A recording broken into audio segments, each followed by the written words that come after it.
Galatani mashhur cheeskekining donasini 120 mingdan sotishayotgan ekan. Shuni o'zimiz uyda tayyorlab ko'rsin ish bilguchi ekan. Ishimizni kerakli mahsulotlar sotib olishdan boshlaymiz. Birinchi bo'lib tvorogli pishloq oldim. 1 kilo 100 grammi 130 ming so'm bo'ldi. 6 dona tuxum, shakar pudrasi 350 grammi 10 mingdan 20 ming so'm bo'ldi. Suyu qaymoni 750 grammini 65 mingga oldim. 40 gram un uchun 2 ming so'm berdim. Ustidan quyishga shokoladli to'rttasi 36 ming so'mga tushdi. Uyga kelib oldik. Ishimizni birinchi bo'lib tvorogli sir bilan shakar pudrasini yaxshilab aralashtirishdan boshlaymiz. Keyin o'rtasini hovuzcha qilib ochib, ichini avval suyu qaymoq, 4 dona tuxum va 2 dona tuxum sarig'i, oxirida unni solib to'ldiramiz.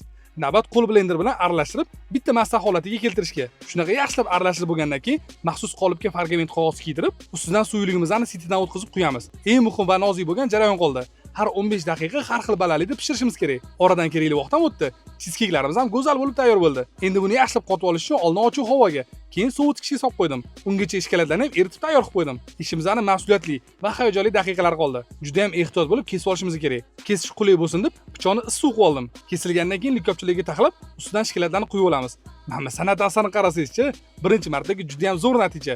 O'zi ham naq 8 ta chiqdi. Biz bu cheeskeek uchun umumiy 253 ming so'm xarajat qildik. Shunda donasi 31700 so'mga aylanyapti. Video yoqqan bo'lsa like bosib, albatta siz ham taylab ko'ring.